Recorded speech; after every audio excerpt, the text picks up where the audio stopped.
desa, Bapak dan Ibu dari kita selaku pembina atau menjelaskan pada hari ini untuk menyampaikan teknis rapat BPD yang hari ini sama-sama kita hadir membuat tesis ataupun undang-undang desa.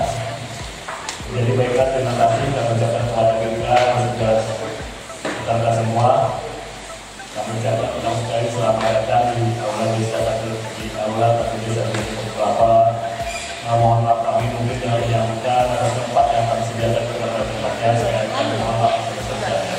Jadi hari ini sangat kita ketahui semua diundang hadir melaksanakan kegiatan ini. Mudah-mudahan dengan kegiatan ini bisa Kelapa ke depannya lebih baik lagi dan lebih mampu menjadi desa yang lebih maju ke depannya, sehingga adanya kegiatan seperti ini pengawasan dari BPD nantinya untuk pemerintahan desa, mudah-mudahan desa Kelapa lebih baik, aman dan bisa kita laksanakan kemudian hari.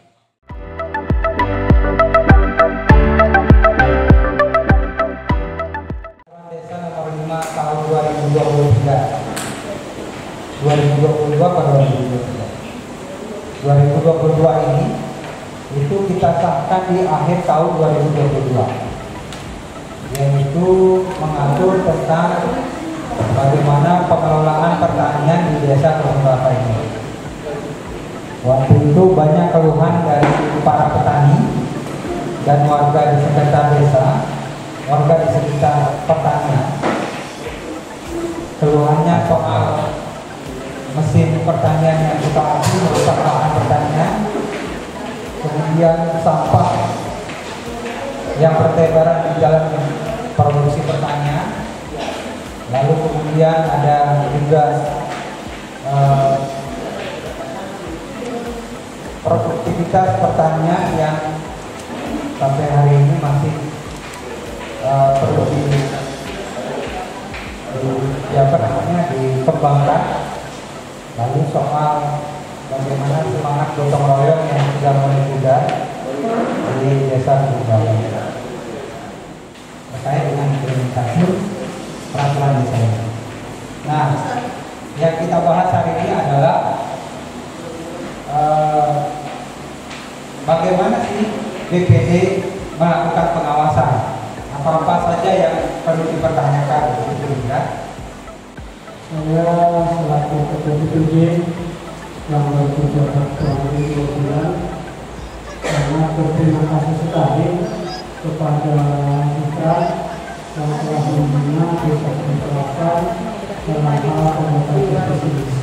Dan hari ini kita sama-sama mau mengesahkan evaluasi yang mengesahkan kesepakatan BPD tentang pengawasan.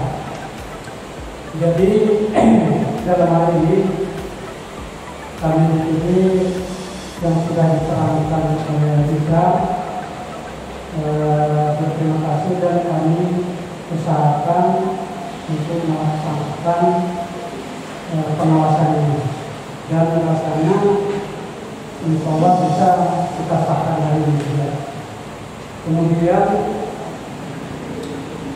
nanti selanjutnya kami tetap berharap kepada kita untuk kedatangan membantu BPD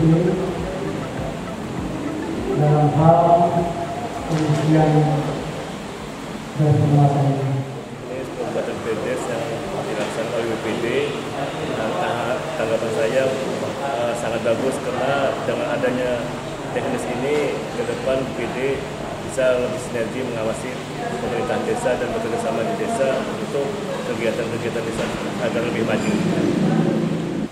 Dengan adanya implementasi peraturan desa ke depan, tentunya desa ke depannya lebih maju lagi dan lebih terawasi pekerjaan yang dilaksanakan oleh desa. Jadi kami bekerja dengan semaksimal mungkin bersama BPD ke depannya melancarkan perekonomian masyarakat di desa, khususnya di bidang pertanian. Itu pertama, kami sangat membutuhkan untuk BPD sebagai bukti bahwa BPD itu melaksanakan pengawasan yang sebenarnya. Jadi pengawasan teknis inilah sebagai buktinya bahwa kami itu melaksanakan pengawasan tersebut. Kemudian sangat membantu kami bahwa kami itu benar-benar bekerja dalam hal pengawasan Perdes yang diterbitkan ini.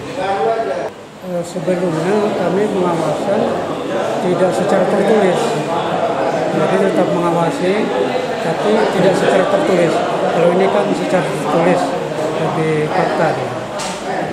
Sebenarnya ya untuk memudahkan kita, karena kalau tertulis itu kan dia tidak mudah hilang atau kita tidak mudah lupa karena ada tertulis, dan itu yang harus kita kerjakan dengan sebaik-baiknya.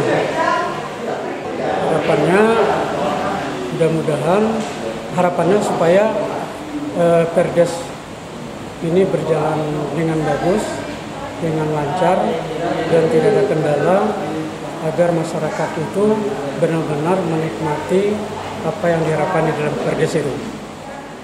Adapun hari ini kita sedang melakukan pembahasan finalisasi terkait dengan pedoman pengawasan yang akan dilakukan oleh BPD terhadap implementasi peraturan desa nomor 5 tahun 2022 tentang pengelolaan pertanian desa.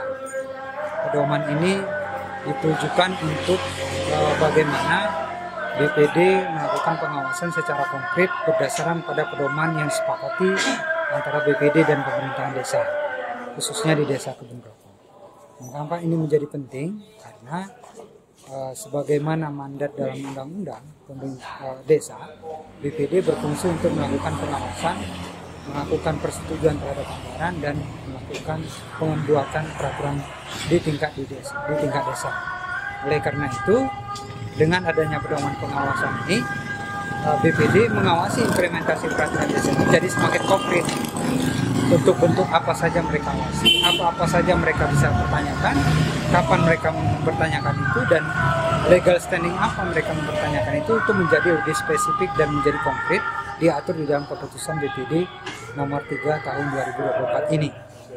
Sebagaimana tadi yang kita bahas.